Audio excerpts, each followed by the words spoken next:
The Handmaid's Tale by Margaret Atwood. Summary: The Handmaid's Tale is a dystopian novel by Margaret Atwood, first published in 1985, set in the Republic of Gilead, a theocratic and totalitarian society that has overthrown the United States.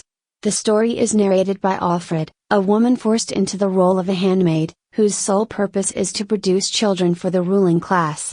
Through Offred's harrowing experiences, the novel explores themes of power, control, identity, freedom, and resistance. Plot summary. 1. The rise of Gilead and Offred's role as a handmaid.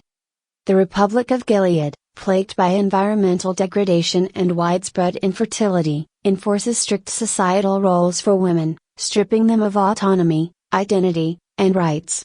Women are divided into rigid classes: wives are married to powerful men, Marthas are domestic servants, and handmaids are valued solely for their fertility.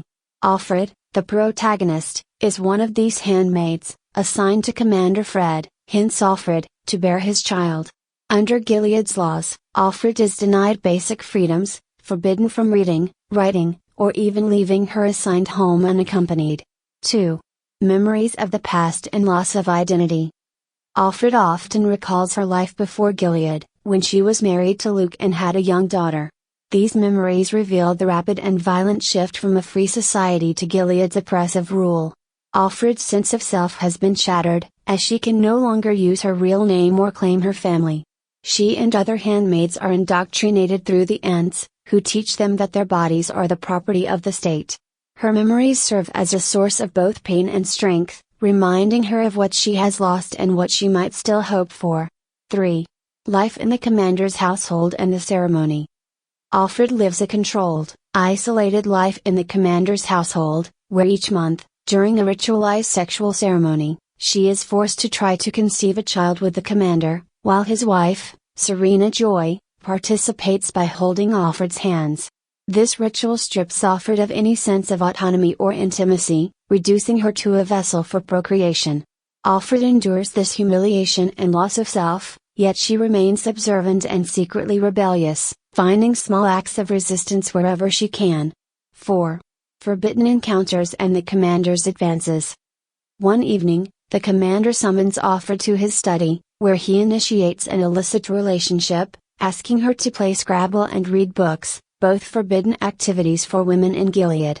Although Offred is initially wary, these private encounters offer her a temporary sense of power and connection.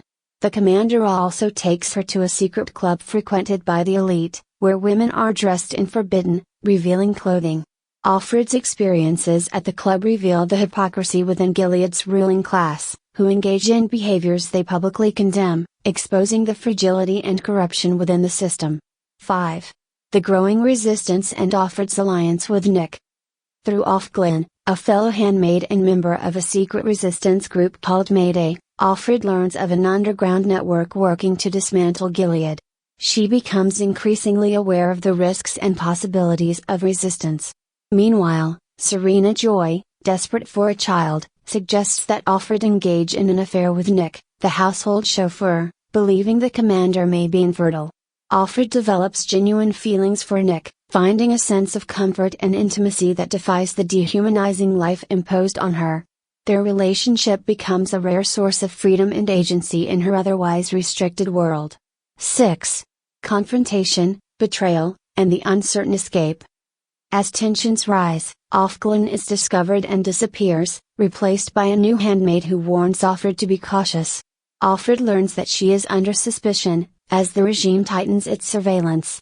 In the final chapter, the Eyes, the regime's secret police, arrive to take Offred away.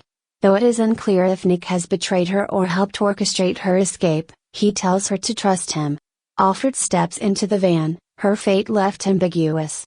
The novel concludes with an academic epilogue, set in the distant future, where historians study Gilead's rise and fall, indicating that the regime has ultimately been dismantled. Key themes. 1. Power and control. Gilead's system is designed to subjugate women, stripping them of their identities, rights, and voices. Through rigid roles, surveillance, and indoctrination, the regime maintains absolute control, using religion and patriarchal values to justify its oppression. Alfred's journey reveals the lengths to which individuals go to reclaim their sense of self within such a repressive structure. 2. Identity and resistance. Alfred's memories and small acts of defiance reflect her struggle to hold on to her identity despite the erasure of her former life. Her relationships with characters like Othglin and Nick allow her to resist in subtle ways, showing that even in dire circumstances, the human spirit seeks freedom and connection. 3. Hypocrisy and corruption. The ruling class of Gilead, while publicly enforcing strict moral codes, privately indulge in the very behaviors they outlaw. The Commander's Club, where women are objectified and used for pleasure, highlights the regime's hypocrisy and the underlying corruption within its power structure. 4.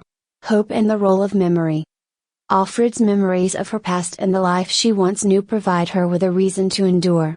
Her hope is fueled by the knowledge that her experiences, while painful, cannot be fully erased. This attachment to memory represents her resistance to the regime's attempts to control her mind as well as her body. Conclusion. The Handmaid's Tale by Margaret Atwood is a powerful exploration of authoritarianism, gender oppression, and the resilience of the human spirit. Through Alfred's story, Atwood presents a chilling warning about the dangers of allowing fundamentalist ideologies to take control, showing how personal freedom, love, and identity are threatened under such systems. Alfred's tale serves as both a cautionary story and a testament to the quiet strength and dignity of those who resist, even when faced with overwhelming forces of control.